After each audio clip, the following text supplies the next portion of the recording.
Kafijas dzeršanas tradīcijas ir mazliet atšķirīgas. Piemēram, karstasinīgie itāļi ir iemīļojuši melnu, stipru kafiju, un to viņi bauda no šādām mazītiņām krūzītēm, turklāt piedzerot klāt ūdeni. Bet mūsu ziemeļu kaimiņi somi, tie gan kafiju bauda, starp citu, no lielajām krūzēm. Somi ir lielākie kafijas dzērāji pasaulē, bet viņi to ir iecienījuši mazliet vājāk. Piemēram, mūsu dienvidu Eiropas Savienības valsts turki kafiju gatavo vārot to smiltīs, bet mēs latvieši, mēs esam iemīļojuši kārtīgu, melnu, stipru Latvijas kafiju no normālas vidēja izmēra krūzītes. Turklāt, piekošot klāt arī kādu pašu mājās ražotu gardumu. Vēlaties iekost? Izrādās, Latvijas iedzīvotāji var baudīt patiešām svaigi grauzdētu kafiju, jo tā tiek ražota ne tikai tālās zemēs, bet arī tepat, Latvijā. Protams, kafijas pupiņas mūsu klimatiskajos apstākļos nav iegūstamas, tādēļ tās tiek importētas. Bet viss pārējais, kas saistīts ar to apstrādi, gan notiek šeit pat uz vietas. Mēs šajā gadījumā ražojam Latvijā, ātri nonākam pie mūsu klientiem. Un tas ir garantija tam, ka kafija vienmēr būs svaiga un tātad aromātiski garšīga un augstākās kvalitātes produkts. Visas kafijas šķirnes iedalās divās grupās – arabikā un robustā. Arabika ir dārgāka, pupiņas tiek iegūtas tieši no koka, un tai piemīt skābena piegarša. Savukārt robustas pupiņas lasa no zemes, bet garšas buķetē noteicošais ir rūgtenums. Interesanti, kādu kafiju visvairāk iecienījuši Latvijas iedzīvotāji? Mūsu tātad Latvijas kafija būs arabikas šķirnes kafija. Tā nebūs pārāk rūgta, viņai būs tāda vairāk buķetus, tāda mazliet skābenumu. Mūsu produkcija arī ir pieskaņot Latvijas gaumē. Lai tiktu pie gārdas kafijas, vispirms jātiek pie zaļajām kafijas pupiņām, kuras nāk no dažādām pasaules valstīm. Mūsu ražotāji zaļās pupiņas iepērk no Vācijas starpnieku kompānijas. Iepirkt pupiņas patiešām no plantācijām būtu visai bīstami, jo reizēm tām var būt ļoti slikta kvalitāte. Pupiņas izrādās tukšas vai pat insektu apsēstas. Kad zaļās pupiņas ir atnākušas uz Latviju, tām laboratorijā tiek pārbaudīts izskats, smarža un garša.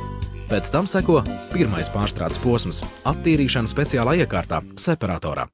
Ar tā palīdzību pupiņas tiek atdalītas no koka gabaliņiem, akmentiņiem un citiem piemaisījumiem.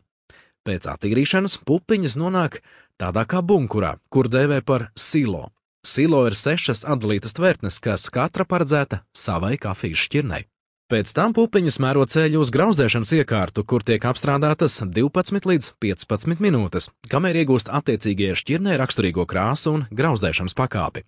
Tad masa nonāk dzesēšanas vannā, bet pēc tam grauzdētu kafijas pupiņu silo. Lai iegūtu konkrētu šķirni, tiek veikts pupiņu maisīšanas process, kas norit apmēram 20 minūtes. Pupiņas tiek precīzi sajauktas tādās attiecībās, kādas ir noteikusi uzņēmuma laboratorija. Pēc maisīšanas pupiņas ir gatavas fasēšanai. Ja tās paredzēts tirgot kā pupiņu kafiju, vai arī nosūtītas tālāk uz malšanu. Pēc fasēšanas kafija beidzot ir gatava uzsākt ceļu pie pircējiem. Lai pagatavotu garšīgu kafiju, ir svarīgs kafijas malums. Smalkāk samaltas kafijas nepieciešams mazāk, bet rupju maltas vairāk. Turklāt ūdens, ar ko tiek aplieta kafija, nedrīkst būt pavisam verdošs. Uzgaidiet pēc vārīšanas 1 minūti un aplējiet tikai tad. Tad kafija labi ievilksies, bet biezumi nosēdīsies. Šitais ir inkapa malums jau, jā? Tātad šito vajadzētu apmēram 1 karotīti ar kaudzi. Tā var arī bērt. Un apliet ar 97, 98 grādu ūdens. Ja tā ir kafija, kas ir rupjāka maluma, kāda ir lielākā daļa visa kafija, uz kuras nav rakstīts inkapa, tad tās ir tieši tādas pašas 2 karotītes ar kaudzi. Tāda viņa sanāks.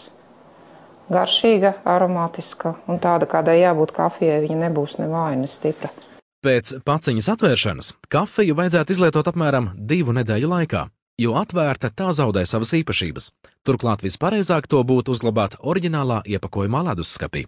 Vai jūs ziniet, ka vēl kafija ir arī tāda īpašība, ka viņa no leduskapja savāc visas sliktās smaržas? Var kafiju vienkārši uzbērt uz šķīvīšu un ielikt leduskapī, un viņa savāks visas sliktās smaržas.